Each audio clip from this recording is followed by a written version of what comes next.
I think we get wake-up calls every day, but sometimes some of us need a bigger wake-up call than others. Yeah. My biggest wake-up call was when I used to sit on a chair at St. Vincent's Hospital for 8 to 9 hours a day, 3-4 days a week. And I had 2 hoses coming out of my neck here. Couldn't shower, couldn't swim. You had to just wipe yourself. And they'd hook me to a big machine and it would dilate me. And I'd dialyze in 8 hours because I was big. And then I said to the doctor once, what's this doing for me? He goes, giving you about 13% function. And that's when it hit me. I said, subhanAllah, God gave me 2 good kidneys. I gave up on life then. I said, I got to a stage where I said to him, just take this off, I'm done. I don't want to dialyze anymore. Wow. He said to me, you'll be dead in 4 weeks. I said, so be it, we're all going to die. But I never gave up on my deen, even when I was bodybuilding. So I would be in Las Vegas, I would be in California, I'd be in all these bodybuilding places. I always find a room to pray. But something, my foot, our intuition, something in us would make you feel you're uncomfortable in these places. It's not for us. Yeah. I would get it all, I would feel it. And I made a dua, and I don't say it much to people, I do now, is I said, Allah, take the love of this sport away out of me. I was too infatuated with it. Look, recently we buried a brother, a friend of mine, good friend. This guy was a hitman, bouncer, bikie, tattooed, a person you'd never ever think he cared about Allah. For 49 years of his life, he lived like that. Wow. And 1.5 years before he dies, he says to me, I'm going to Hajj. And I just looked, you're going to Hajj? Inshallah. Calls me from Hajj, video calling, crying around the Kaaba. I said, oh Allah, you are the turner of the hearts. This guy was known, he was notorious. Comes back, says, I need to go back there. I want to apply for a job there. Wow. This is how much he loved it. SubhanAllah, back and forth over a year and a half. Done Umrah 2 or 3 times. On last Umrah, we planned to me and him, and he was dying to go with me. And he ended up passing away a month before it. Wow. At the age of 51, just from a heart attack. And I think to myself, Allah took him at the right time. Assalamu alaikum wa rahmatullah, Brother Ahmad. Jazakallahu khairan. Thank you very, very much for taking the time out of your extremely busy life, which I'll touch on as well, to come to our really humble show, the theme of which is talking to ummatic changemakers or people looking to leave behind a legacy, inshallah. So we'll, use your voice and try and amplify it as little or as much as we can. In order to understand your mission and, what you're doing and where you're going, I want to, go right back to the start of that journey that brought you to where you are, inshallah. One thing that I heard was that, you spent a part of your life back in the country where I was born in, Pakistan. Yeah. Could you please, tell us how you ended up there? Yeah. Well, obviously I ended up there in a plane, but subhanAllah, bismillahirrahmanirrahim. So I was, I think it was back then, I was about 13 years old. I used to go on the weekends, help my uncle. He had a car yard. So I used to clean the cars for him and get a free kebab on the way home. So you're talking 35 years ago. Wow. So you're talking 1986. And I remember seeing him once siphon petrol out of the car into a drum, because our car dealers are always stingy on petrol. You can never buy a car full tank. So I seen it, and 13 years old, you're mysterious, and I don't want to try that. So he was busy, and I was tried it a few times. Petrol gets into you. And I quit it. The following weekend, I did it again, a bit more. I started to feel airy-fairy. Then the third time I did it, I did so much of it that I became high. Wow. And I went out of the garage, out to the car yard where he was with customers. And I could hear everything echoing, like cuckoo, kaka, kiki. I'm just imagining it now.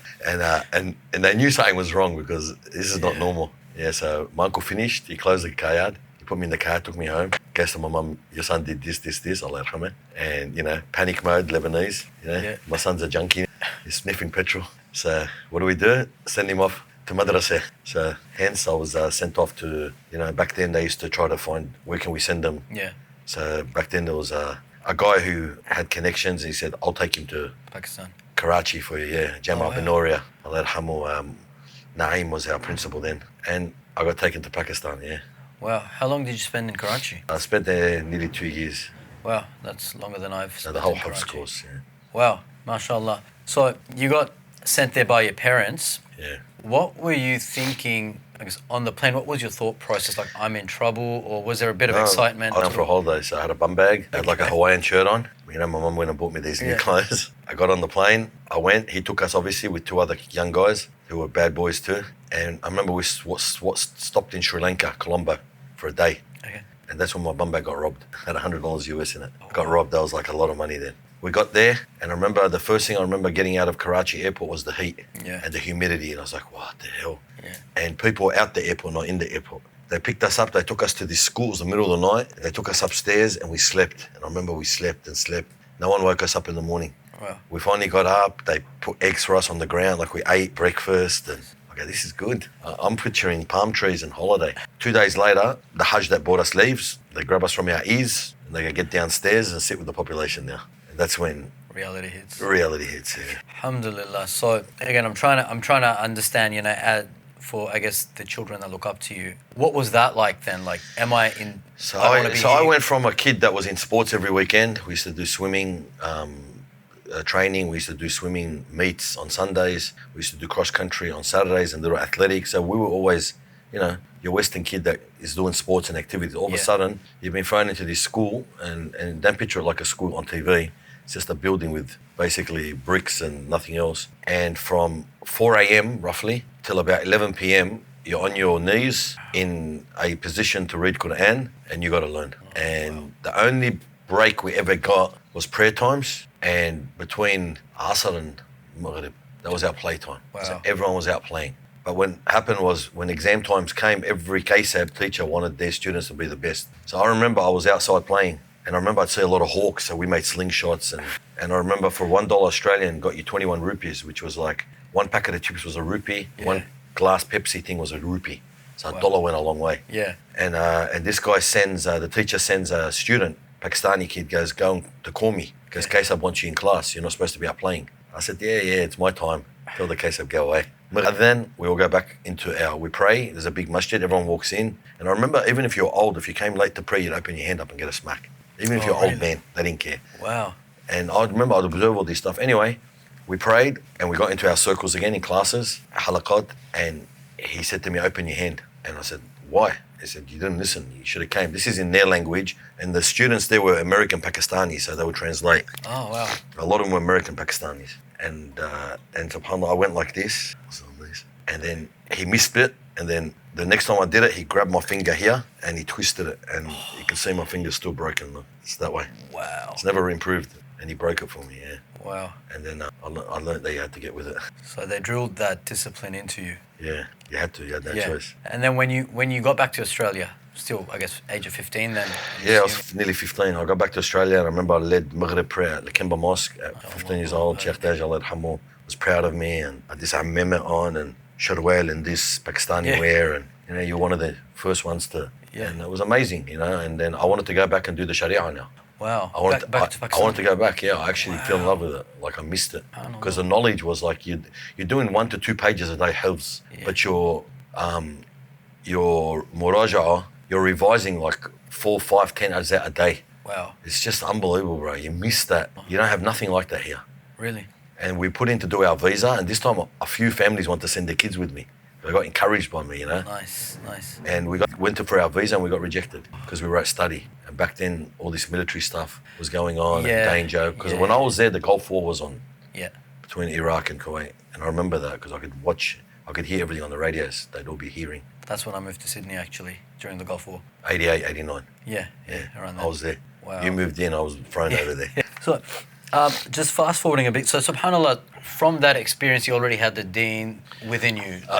Look, I knew Quran of by heart, but I didn't know what it meant. Okay. The connection of the Quran in my heart was on my tongue, not in my heart. Okay. And that's what I actually realised later, that all these Pakistani kids and that were becoming Hafiz at the age of 6 and 7 and Pakka, meaning they don't make a mistake, man. Yeah. But they knew nothing about what they were saying. And it didn't translate into their akhlaq or their personality? Not that, it wasn't more that, it was more like, don't you want to know what you're reading? Yeah. This book by Allah subhanahu wa ta'ala, this book of guidance, has a way of life in it. Yes. And when I stand now behind Sheikh Ahmad Hraichie or that, the recitation, when they read, hits the heart because now we understand the words as much as we can anyway. So now you can make the stories that Allah subhanahu wa ta'ala has put in the Quran. Yeah, you can actually visualize it. You visualize it, and you connect with it. I think that makes a huge That's difference. what's kind of, even Al-Fatiha, 17 times a day we repeat it. Yeah. But if you don't know what it means, Yeah. and this is one of the things actually today I was telling someone that, just concentrate on the Fatiha, the meaning.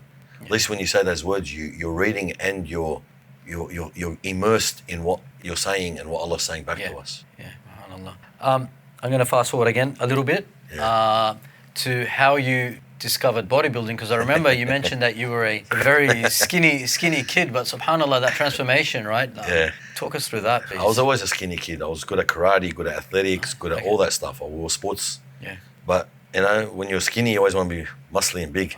Tell me about it. So I remember I didn't get my, you know, like if I played soccer in a soccer team, you set up everything, the goalkeeper kicks it, or sorry, the guy kicks the goal, he gets the gratitude, you don't, you did all the hard work. Yeah. You know, you're running everywhere, no one sees you. Yeah. So I wanted a sport that wasn't like that. I wanted something that I could work hard, and I was a hard worker. I always knew that if I put effort into something, I'll get results. Yeah. And I found bodybuilding, you know, and the first day I walked into a gym, it was school holidays. It was those end of year school holidays, a Christmas break, 6 weeks. And I went with my cousins to the YMCA at Bankstown. Well, now it's PCYC. Yeah. And I heard people, we were playing basketball, and I heard people screaming and yelling and metal ringing. And so I wandered off and I looked and I saw a gym in there. I saw them all lifting weights. And I looked and I go, this is where I want to be. Nice. So I started to go in. It was $2 a week, you know. And I started to go in and try to train. Everyone would laugh at me. And the first challenge I got was we measured our biceps, me and this other guy. And my biceps were 10 inches and his were like 10 and a half. And I said, you watch, end of the year, they're going to be 11 inches, watch and see. You know, and I'd go in there and I bought from Workout World a dumbbell set with my Eid money, $50. Nice. I bought a dumbbell set and I'd train and like it was, I'd eat all the food in the house. My dad would get angry. I'd eat a big sandwich of all the cheese in it and drinking milk. And, you know, it was this myth. We knew nothing. We just wanted to get big. MashaAllah. And so this is after you came back from Pakistan? After Pakistan, yeah. Okay. MashaAllah. And then you used to work at Woolies at the same time. At 17, right? I got a job at Woolies, not in the store, but in the distribution centre. So in Homebush, it's still there, Underwood Road. We used to do the picks, pickers. So they'd give us the fruit orders for every store, and you'd go around in the big cool rooms picking, you know, like 10 boxes of oranges, 6 boxes this. It was all itemised. It was really good money. My brother-in-law was working there. Nice. They got us in, and I wasn't during the week because I was in high school. Yeah. I was doing the weekend shifts. And you were using that to fund your bodybuilding? Well, yeah, I had money coming in. Like you were on, I think, $16 an hour back then, which was big money. Yeah. Everyone was on $5 an hour. So we'd work from, we'd start at 1 p.m. or 2 p.m. and finish at 10:30 p.m. And they'd give you overtime and all that stuff. So and there was a scale there that we scaled the food, we weighed food, and I used to weigh myself. And I remember I was always like 89, 95, 98. Then I remember when I hit triple digit, 100 kilos, I go, that's it, I'm getting there. Nice, mashallah. And how much of that drive is competing with yourself versus, I guess, competing like with your friend who had like the 10.5 versus the 10? I needed always, I needed goals. I need someone to tell me that I can't do something. So you can achieve it. So I can do it. Prove them wrong. You know, I'm 49 years old now. I still think like that. Wow. Except my body's given up. You're still pushing through. Got a torn tendon, broken foot right now. I'm going into surgery tomorrow. But you know, I always say, subhanallah. Like I said to the doctor today, especially, I said, you know what, but my tendon's torn on Monday, but I've still got a good shoulder. You know, and he looked at me and I go, my foot broke on Friday, but I've still got another good foot. And I always look at the blessings in things. And I've realised that's made me like that because of what I do every day. You know, the biggest calamity is death. Yeah. It's the biggest musibah. It's the biggest calamity to hit any one of us in this world is death. There's nothing greater than death. So I'm still alive. Even if I'm crawling, I'm still alive. I've seen some images on social media where a guy is basically just like a rag guy. He's got no legs, arms and that, and this guy picks him up and puts him, but he's still alive. Yeah. You know?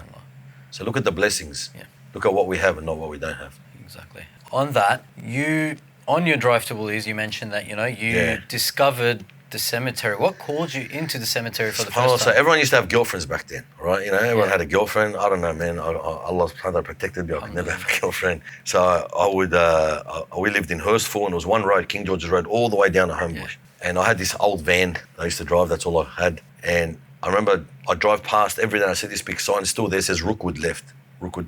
Yeah. It used to say Rookwood Necropolis, but they changed it. Now it's just Rookwood. And I used to think, what's that? And then one of the days I was going to work, I realised, I always listened to the radio a lot, that it's daylight savings. I didn't realise it. So the hour has gone back or forward, whatever way back then, but whatever it was, I was an hour early. Yeah. So I go, what am I going to do? So I went to Rookwood Cemetery. And the first place that came in front of me was the Muslim side, the old section. And I parked the van, I went down, I started walking around. It was my first experience in a cemetery.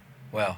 No funeral, nothing before that? Never went to a funeral. Nothing. Even my own grandfather, when he died in 1988, I never got to go to his funeral. And I started reading names, and then I remember 2 headstones. The first was a guy who was 30-something years old, a Turkish guy. He had orangey hair, and the photo of him, and he had passed away. And then I walked a little bit further, and I saw another guy in his 20s, orange hair, same surname. And I thought, man, they must be brothers. And all I would think about was they died months apart. How did their mum feel? Wow. What was their mum going through? Because I loved my mum. Yeah. And then I started to get addicted, man. Every weekend I'd go there. I'd leave early at home, and my parents thought I was up to something. And I'd go there, and I ended up buying a whippersnipper, with whatever money I had, and I'd go there whippersnipping the grass, and Wow. because it was a mess. So I started whippersnipping and cleaning the place, and and then I remember this guy came to me once, and he walks down to me, he goes to me, "What are you doing? Who told you to do this?" I said, "No one." He goes, No, you're lying.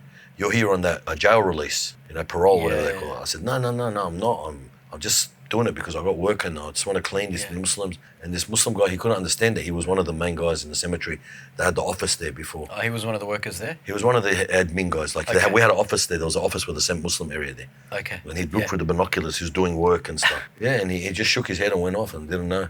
Fast forward, I ended up working there 2 years later. SubhanAllah. So you got into you actually got a job in the cemetery, but then later on you turned pro bodybuilder. Yeah, first job was I got a job collecting deceased. Yep. There was a job to go collect deceased, and the job paid $30 a deceased. And I said, you know what? That's good money. Our study was $60 a fortnight. So $30 a body's mad, but there was a catch. You had to take someone with you. So I didn't take anyone. Oh, I was just greedy, I just wanted to do it myself. So I'd go into these morgues, and the morgues were always in the worst place in the hospital. Always at the bottom of a hospital. They're always near the dumpsters. They're always in really dark. The morgue's never at the front where the entry is. So I used to go down there, pick up the deceased, and sometimes that deceased will still be warm. You picked him up from home, and you put him back in the, I remember when I picked up Sheikh Khalid Zaidan, Allah yarhamu. He was massive. And I remember this guy was a big sheikh, and I've put him in this room on a Sunday, and I'm thinking to myself, this guy, like, how much knowledge he has and that. So I used to put these guys at 1, 2 a.m. and I used to think to myself, where are they now? What are they saying? What are they doing? Allah can name. Allah can fair. What's going on now? Yeah. So I used to make dua for him, whatever I knew, thinking that I'm the only one making dua for him. And that's where it kind of grew. And then when you turned pro, did you still try and stay in touch? I was still bodybuilding. I didn't turn pro till I was about 20 years old in bodybuilding. I became a grave digger then. So you kept your connection with the cemetery going? Yeah, I became a grave digger. So I took on the job as grave digging with my own machines. Nice. Okay. So there I'd had Rookwood, then Liverpool, then Riverstone. So I took all the cemeteries, and I was always known as the Undertaker. That's how the name came. Which name came first, Undertaker or Mammoth? No, Undertaker. Mammoth was recent, yeah. Okay, nice. So all my mates would say, oh, you know what this guy does? He buries people. He's Undertaker, And because I was big and mashallah strong, I wouldn't care. I would bury anyone. I'd jump in the grave, but I had no connection with it like I do now. Okay. Now when I put a deceased, I picture the questioning, the grave squeezing, me, all that. Back then it wasn't just put him in and go. Was that change, that transformation, was that due to that illness that you had? That was for, I think, my kidney failure, yeah. Yeah. Was that the wake-up call? Like, yeah. A lot of people, you hear of Ali Banat, you got Billy Deeb, subhanAllah, they went through something that was a wake-up call from Allah subhanahu wa ta'ala. I think we get wake-up calls every day, but sometimes some of us need a bigger wake-up call than others. Yeah. My biggest wake-up call was when I used to sit on a bed, on a chair at St. Vincent's Hospital for 8 to 9 hours a day, 3-4 days a week. And I had 2 hoses coming out of my neck here. Couldn't shower, couldn't swim. You had to just wipe yourself. And they'd hook me to a big machine and it would dilate me. And I'd dialyze in 8 hours because I was big. And then I said to the doctor once, what's this doing for me? He goes, giving you about 13% function. And that's when it hit me. I said, subhanAllah, God gave me 2 good kidneys, 100% function without me even doing anything. What a blessing. And that's what I was so impatient before. If you told me you were running 5 minutes late, I'd break down the walls. I had no patience. And that gave me patience. And subhanAllah, 8-9 hours became easy. Wow. I would study, I would listen to a lecture, I'd watch a movie. I had this program going. And I started to learn to be happy with myself. And that's where I got trained. And subhanAllah, that's where it all happened, man. And that's where that connection now, after that, when you stepped into the grave, that connection I gave up on life then. I said, I got to a stage where I said to him, just take this off, I'm done. I don't want to dialyze anymore. Wow. He said to me, you'll be dead in 4 weeks. I said, so be it, we're all going to die. But it was just talk for me. I didn't really comprehend the idea of dying. And subhanAllah, I made a dua, and I don't say it to many people, but I made a dua to Allah subhanahu wa ta'ala. If you do give me my health back, and you wish to give me my health back, then I'll never waste a moment in this world unless it's for my. And that's where I got back hard into the funerals. SubhanAllah, I started doing videos, doing everything. And that's why I run, even with broken bones, and that I still keep going. I'm still here. Yeah, that actually leads me exactly to my next question, where you achieve so much, it seems, in your day. What is it that you're doing? Particularly, in Sydney, there's a common complaint that there's no time in the day. People don't get to achieve anything.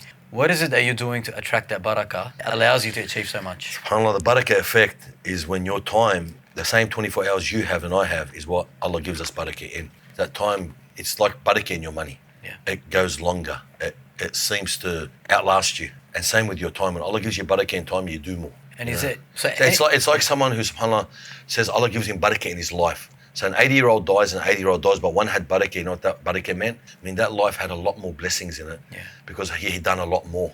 Yeah. That's the barakah. And I find it's just like, I recently came back from South Africa for tour with Mufti Mink and the scholar Muhammad Salah and a few guys. And, you know, they said to me, how do you do it all day? Like, for example, after a 38-hour flight to get there, I get there at midnight, 5 a.m, I'm in the gym doing my bike. And you got the whole day where I went funerals, I buried people, I done the talk at night, the big, and all this, and they're going to me, like, how do you do it, bro? I said, Wallah, I just talk Allah. Allah gives you the energy, bro. It's like a firecracker, bro. It just keeps going.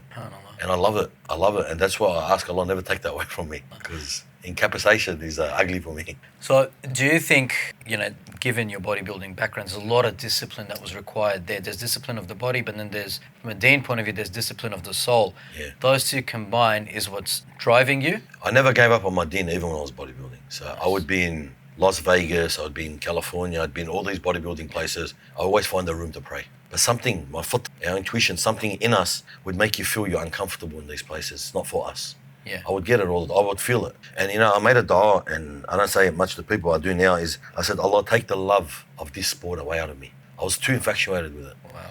Take it out of me, but don't let me stop training. I love training. But take the love for it, this bodybuilding competitions. I was known everywhere around the world to be the backstage man that gets people on stages and prepares, and you're working with Arnold. And subhanAllah, after my kidney transplant, Allah took it away. After my transplant, I got the call up to start again, to come back into it. It was COVID had finished, and Allah, the tours start and all that, and I was about to go start again. And then I said, you know what, just don't go on that weekend, just don't show up. Didn't show up. And wallah, after that, I never thought about it again. Peace. Yeah. Subhanallah. Yeah, peace. Subhanallah. So just want to reiterate, is there any tips you would give to someone who wants to emulate you in the sense that they want to get as much as done in the day as possible, push, but it's not possible without having that barakah? What is it, like something at the tahajjud? Is there some specific adhkar you're doing? We've all done a lot of tahajjud. Everyone's got their personal things they've done in life. Yeah. Azkar, I mean, you can see the innovation. I find now that, when I heard the hadith about the Salaf doing thousands of dhikr a day, I said, how did they do that? Yeah. How did they do that? I can't even do 50, 60 and my mind wanders off. Yeah. So I applied one of these, and you do it because you've got something that your body can connect to and keeps you disciplined. Yeah. So find what you're disciplined. My motivation was training, praying. Every prayer was a meal. So 5 prayers a day meant 5 meals a day. Okay. And training was my way out. Yeah. And subhanAllah, now my motivation is, the mercy of Allah. I want the mercy of Allah. I call it Wonder Boy. You played Wonder Boy, you collect the coins. And sometimes you trip over a rock trying to get a coin, but you got it. I look at it now, I'm going to trip over all these obstacles, but I want the ajr. Yeah. I got it. Every day, time is passing. We're at loss. If I'm not gaining forward, then I'm at loss. Yeah. So I don't want to lose any more time in this world. I've lost enough, and that's how I live it. The discipline, the barakah comes from you appreciating what you're doing. Yeah. Putting, first of all, making a halal Yeah. and doing it for the right intentions. That's what it is. And being content, man. Our biggest problem in this world, no one's content. Everybody's always looking above them, not below them. Yeah. No one has tranquility in the life. Tranquility and contentment are two things that if the kings could fight you, they'll fight you for them. They can't even buy them. The richest people, Elon Musk and these richies, can't buy tranquility, can't buy contentment. Yeah. There's nothing that can make that heart feel at peace except the remembrance of Allah subhanahu wa ta'ala. And I find that's what, when I train now, I remember I used to tell my mates, I used to ring guys that were, CD savvy burning music. I used to go to the end of the world to collect CDs off them. Put me this mix and put me this mix and do this and this and this. So when I was training, I psyched myself up. I threw them all out of the cars I was driving when I gave up. Wallah, I was flicking them out of the car. So because if I put them somewhere, I was going to reuse them. Yeah. And now, man, I listen to lectures. I wanted to do the seed of the Prophet, do it. Now I've done it 10 times over in different formats, different people, different speakers. Because when you're training, I'm training for the sake of health, but I want barakah in my time, so I'm training and I'm listening. Nice. Get the barakah out of what you do, the most. MashaAllah. Yeah. So I know you've done like thousands and thousands of funerals, and you've got plenty of stories. Yeah. From a motivating, listener's point of view, can you maybe tell me one positive story, the one that stands out the most, that can help motivate people to, work towards the deen? And look, recently we buried a brother, a friend of mine, good friend. This guy was a hitman, bouncer, bikie, tattooed, a person you'd never ever think he cared about Allah. For 49 years of his life, he lived like that. wow. Okay, or maybe take away the first 12. Yeah. But he was a troublemaker from when we were young. And 1.5 years before he dies, he says to me, I'm going to Hajj. And I just looked, you're going to Hajj? Inshallah. Calls me from Hajj, video calling, crying around the Kaaba. And I said, oh Allah, you are the turner of the hearts. This guy was known, he was notorious. Comes back, says, I need to go back there. I want to apply for a job there. Wow. This is how much he loved it. SubhanAllah, back and forth over a year and a half. Done Umrah 2 or 3 times. On last Umrah, we planned to me and him, and he was dying to go with me. And he ended up passing away a month before it. Wow. At the age of 51, just from a heart attack. And I think to myself, Allah took him at the right time. We've had brothers who've done jail for 24 years, come out so close to din, Allah takes them straight after. Gives them cancer and they go 5 months later. Wow. Because Allah wants them in that state. You gotta understand, as ugly and gruesome it looks on the outside, we look at our brothers and sisters in Gaza, as ugly and gruesome as they're dying, you don't see the sweetness in it, but they see the sweetness. We see the gruesome side that they're getting blown up and exploded, but they'll tell you, I'd rather die than live a life that's got no connection to Allah. That's why we are too comfortable. And the worst thing a human hates is to go from where he's comfortable to uncomfortable, to what he's built to what he's destroyed. Most of us have built this world. We've got cars, we've got everything we want, fridges, roofs, but what have we got for the hereafter? What have you done for that day you're going to go in the grave? And for us, it could be tomorrow. What are you going to find in that grave if you've prepared nothing for it? You've left the beloved world. You left your house that took you 2 years to build, and the roofing you did here, and the oppression you did here, and the tiles you got from Italy, and all the crap that goes with it. But that's going to stay for someone else. What have you prepared for that hole? That hole that we look at on the living, when we stand on the grave, we look at it as just a hole in the ground. Well, what have you prepared as the deceased in the unseen world, that hole going to be for you? Like you mentioned, we're scared, it's something we don't want to think about, we don't want to, look at. But what tip can you give to people who are listening in terms of how does someone come at ease or come to peace with death and actually looking forward to embracing it? Very easy, man. When you're in an aeroplane, a lot of people have been in aeroplanes, as a plane takes off and the altitude climbs and climbs and climbs, you'll see the landmarks get smaller and smaller to a point where they're insignificant. Your iman is the same. Disconnect from a lot of stuff. As your iman gets higher, things will become insignificant to you. And that's how you detach from this world. And that's how you get closer to Allah. So when the time of death does come, you have no connection to this world. You're actually happy. You're saying, Al-mawtu fatun lil mu'min. Death is a prize for the believer. You want it. That's why people give salams at the time of death. That's why they smile, because you're not going to smile at the time of death seeing something not good in front of you. They see the angels greeting them. They see the angels with the white faces in the sun saying, Allah takhaf wa la tahzan. Don't fear and don't have regrets. You're going to something better. What's our biggest fear in this world is our family. Every single person I put on that watch table, I tell them, how did you feel after that? They say, I just thought about my family, man. That's the last thing you got to feel. Because when Sayyidina Ibrahim, when he left his wife and his son, and he kept walking, he didn't think of anything else except what pleases Allah, because they kept the tawakkul on Allah. That's it. We need more to reliance on Allah, not on ourselves. Because on ourselves, we're lost, Yeah. SubhanAllah, there was a man just last week, amazing story. This guy, he's been dead between the 1st and the 25th of December, last year, 2024. So he's been dead now nearly 11 months. I get a phone call from the coroners. Ahmad, Undertaker, I got a guy, I don't know if he's Muslim or not, but can you see what you can do? So his name was Ziyad Abdullah Kanan. That name is Muslim and Christian. All three of them. Ziyad is a Muslim and Christian name, Abdullah is a Muslim and Christian name, and Kanan is a Muslim and Christian name. So I rang some of my non-Muslim friends, brother, this, don't worry about it, let it go, let them cremate him, because after 12 months unclaimed, you get cremated. Oh, wow. Okay. They have to clean up. So I thought to myself, there's more to this. Send me the address, please. What was his last residence? They sent me to where he died, here on Punchbowl Road, just opposite National Sports Club. I went there, door knocking. I became a detective that day. Wallah, I had funerals going. I left and went. I knocked on all the doors. A couple of them answered, we don't know. I knocked on the door he lived at. The lady said, I don't know anything. I said, thank you very much. I walked off, then she goes, I think he was Muslim. It gave me hope again. I went back, I said, you know what? There's only one way. We rang medical centres up. I tried to go through doctors I know to check. At the end, I said, you know what? Something Allah said to me for a reason. There's something about this. I said, I'm going to take it on me to bury him, man. That's it. Khalas. Yeah. If he's not Muslim, then he's not. If he's Muslim, I've given him his rights. Yeah. So I put down that I'm going to take kingship. I took him. I brought him that night. I brought him to the funeral parlour. I made a video at night. Brothers and sisters, please, tomorrow, come Fajr at the mosque and do it. You don't do janazas in the Fajr except in Makkah, Medina. Yeah. It's the least I can do for this guy. Yeah.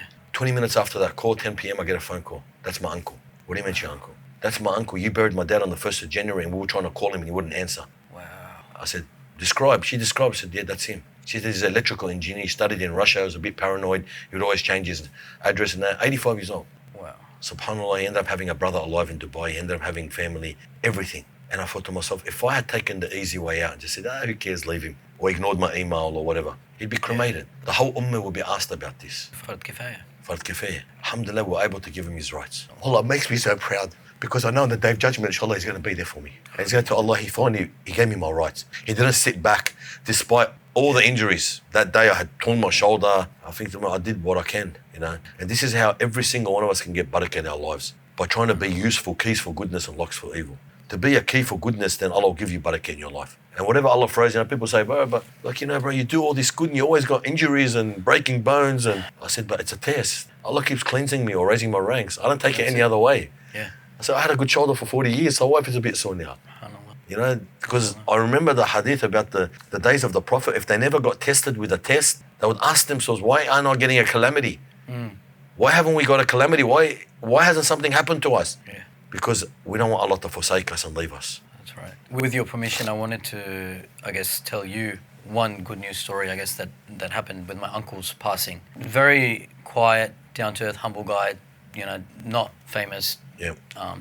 But the one thing he did, and this is, a message for anyone who's got one or both parents alive, was he always looked after his parents, like to the nth degree. And he always thought about others. So, never been on a plane, lived in Karachi his whole life. Till last year, he's like, I just want to do Umrah. Ended up reaching Dubai, didn't get the visa. Heartbroken, he's like, well, Allah subhanahu wa ta'ala, for whatever reason, doesn't want me there. Went back. 5 months later, he gets his visa, November last year. So he's there, he does his Umrah with my brother. He does the Umrah, the whole Umrah. He's making dua for everyone he knows. Everyone else. He's always a people person.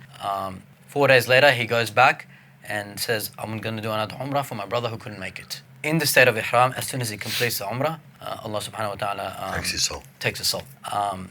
And so my brother was describing, that burial and how inspirational it was for him and the people that saw him. Because when you die in the state of Ihram, you get buried in Ihram, yes. Your face isn't covered. Yep. And so he said that there was thousands and thousands of people after the ghusl. They were watching, his body go through, and he was smiling, biggest nur on his face. And at one stage when he was doing the Umrah, when he was alive, they stopped people because the Imam of the Kaaba was going through. So they have this protocol where, the police, for security and all that stuff. And he turns to my brother and he says, look at the honor that Allah has given to this man on this earth. So imagine, the honor he'll have on the Day of Judgment. And when his body was going through for the funeral, they did the exact same thing. They actually stopped people to let his body through. And then that Imam of the Kaaba was the one that prayed the janazah on him, and there was over 500,000 people at his janazah. This is someone who, the only thing that we saw him do was take care of his parents. Yeah, there's a lot of good people out there, subhanAllah. You see their traits when they die. Yeah. It comes out, people that have, I always ask when I bury someone, I stay in touch with the families. Yeah. And not long ago, I asked a friend of mine, how's your mum doing? How you all doing after your dad's? He said, you wouldn't believe it, Ahmad. I got a phone call from overseas. I said, Khair. He goes, they were asking for money. Why is the money stopped? And they said, what money? I said, my dad had orphanages, he'd support all these orphans. And then when he died, the money stopped, so they called. And we never knew any of this, but we just knew he never had money. Always his money would go. Wow. I said, see, you don't know what people do behind closed doors. And this is why you could never judge anyone out there. I always say, you don't know who's the friend of Allah. Yeah. Be careful, because it's not the outside, it's the inside. There's people that cry the nights and connect with their Lord. Don't underestimate anyone. Be this, that means nothing. What means at the end, none of us have made it. We don't make it till both legs enter Jannah. Yeah. Then you've made it. Till then, none of us have made it. Yeah. Because the shaitan will work harder on you on your time of death. I was in South Africa a few weeks ago, and I got a message there from the brothers saying, they showed me the brother, revert brother. He just took Shahada and he went to Umrah with the group there, the boys I was with. And he goes, he just died in the Rawda, praying in the Rawda, a revert. And they showed me a big boy, mashallah, South African guy. And his dream was, the first thing he did was he wanted to die. He wanted to go to Umrah, and he died in the Rawda, in his Ihram. Allah gives the blessings to who, and I always say, Allah, take me when you're pleased from me. But I love my job, man. I want to do this too. I can't do it anymore. This is what drives me every day, because you're tallying it up. I love it. I love what I do. I love being at service. And inshallah keeps me this way until I can't, and takes me when Allah's pleased with me, Inshallah. One more story I want to ask you, not from a negative point of view, but more from a warning point of view? I know there's, positive stories that give people hope, but then the people that potentially aren't on the straight path, and sometimes they need a warning to wake up. Is there any story without, obviously going into too many details, that you could tell us that would serve as a warning for people to stop whatever bad deeds they're doing and come back onto the path? We've had guys who grew up, man, and they just got addictions, and 47, 48 years old, they're still going back to those addictions, then they end up dead from those addictions. And you look at them and you think to yourself, you just wasted your life because you could have stopped. You're almost half a century old now. It's time to stop. Ummah Muhammad is 60 to 70. You're at that part where their foot's in the grave. It's downhill after 40. Why didn't you stop? Why did you just keep going? And they're the ones, I think, that just, you got to overcome the shaitan, but we need to help them too. We need to also help our brothers and sisters in the sense that be there with the good words, with the support, because believe me, you're going to be asked about it. It's not every man for himself, like everyone thinks. It's you'll be asked, يَوْمَ يَفِرُّ الْمَرْءُ مِنْ أَخِيهِ وَأُمِّهِ وَأَبِيهِ. When I found out that what it truly means today people run from each other. Do you know why they run? Because they get scared that they didn't give the rights to that person. And that could be as easy as your sister, your sibling talking to you and you're not respecting her. Talking to you and you're doing these, You disrespected her. On that day, she wants her rights. Wow. Do you know how small these things we look at in this world? That's why people run from each other. Because nobody wants to give up those rights. That's scary. Of course it's scary, man. Very scary. And this is where we are asleep. SubhanAllah, Allah make it easy for us, man. I mean, just before I go into my final question for you, there's no talk, I guess, is complete these days without bringing up Gaza and what's happening. And, how I look at it is the way people get their wake-up calls with a bit of a shock to the system. I feel like what's happening in Gaza, what happened post-October the 7th, was the wake-up call for the Ummah. Yeah. It's one of the reasons why I've started this humble little show, is to be able to bring on people like yourself who have a voice, who are change makers and leaders. Now that we've had that wake-up call, someone to lead the charge with their voice, actions, or from any other means, to try and now transform the Ummah. Like you transformed post your wake-up call, Ali Banad, Billy Deeb, whoever it was, at an individual level. What I fear is, post October 7th, I heard a saying where it's like, I'm only one person, what can I do? It said 1.8 billion Muslims all at once. And with voices like yourself, inshallah, what I want to see is the Ummah wake up and continue to transform and take charge and not be where we were before that event. SubhanAllah, the Ummah, I look at it as we're a puzzle.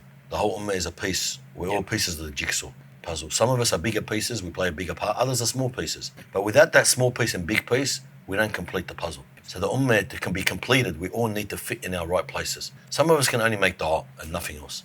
Some of us can aid with money. Some of us can actually go on the ground and help. Everyone has to find what they're good at. But the very, very least is the dua. And to feel in your heart what's going. Before you have that laugh, remember what's going on. Before you over order on that table, and you can do it easily and afford it, think how people aren't eating. We don't stop living, but we just got to remember and emphasize what our brothers and sisters are going with. I went to the ground. I saw these refugees in Egypt, in Lebanon, in their... I saw some of the most horrific stories, but then I thought, you're the chosen people. Allah has chosen them and chosen them for us to learn from them. Because we complain here because the internet is weak. They complain there because guess what? My mother died, but my dad didn't die. We should have all been dead. That's why they complain, because they all want to die. They all want to go back to the mother. She cries because, Ya Allah, you took that son. We should have all gone. I should have gone. When I was in South Africa, I met a doctor, and this is another thing. Don't think you're doing, when you do something, Allah, mannen. You know what's worse than a stingy person? Like, stinginess is bad. You know what's worse than that? Is a person who is, he's generous, and he always reminds you of his generosity. Shows off. Always reminding you, I did this, I did that.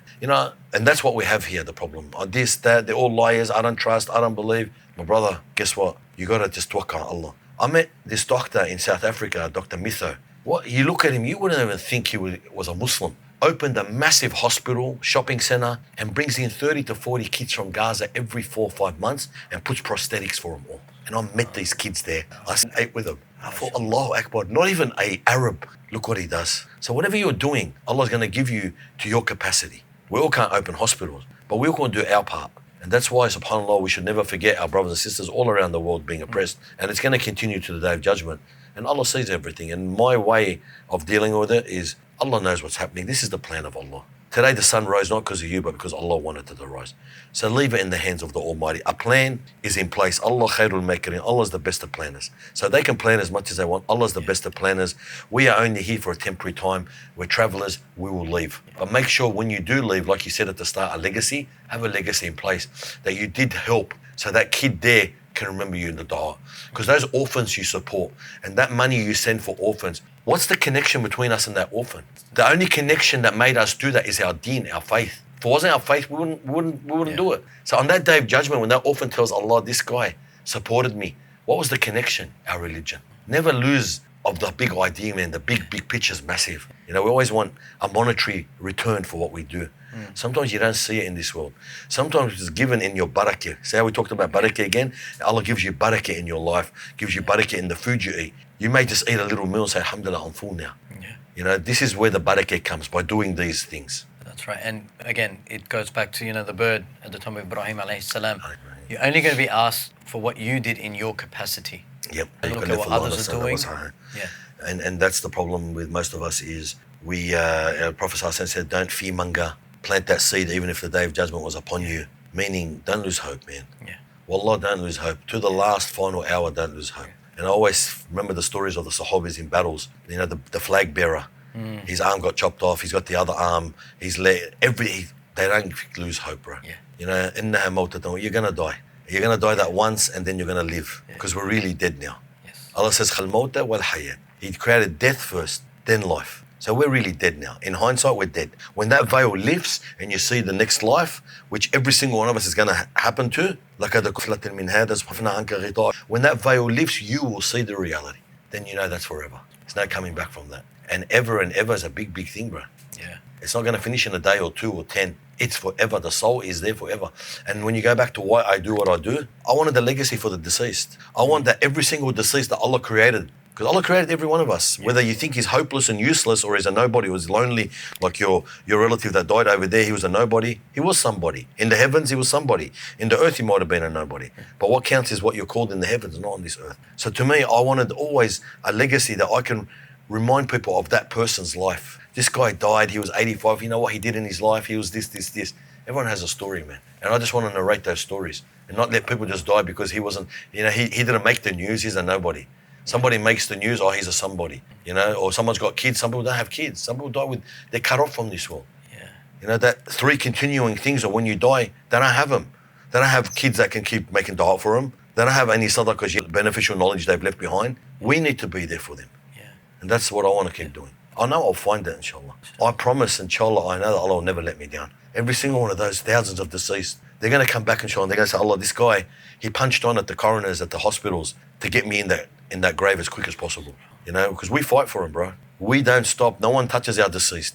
We get them as quick as possible into that next realm, inshallah. Inshallah. And with that, I'm going to try and close with the final question. It's a combination of questions. What advice, given where you are now, would you give to your younger self or any younger listener right now that you wish, you know, you could have done maybe different or better when you were little? SubhanAllah, people ask me, would you change anything? I say, I'll never change anything in my life because that was the decree of Allah. I am where I am because of what I went through. Exactly. And always accept the decree because it's part of our religion. Yeah. My advice to the young is not that, but it's be patient in life. Be patient and never lose hope in Allah. Always turn back to Allah. Always ask Allah because Allah's your backer. No one else will back you like Allah. Your friends are bullying you at school, ask Allah for help.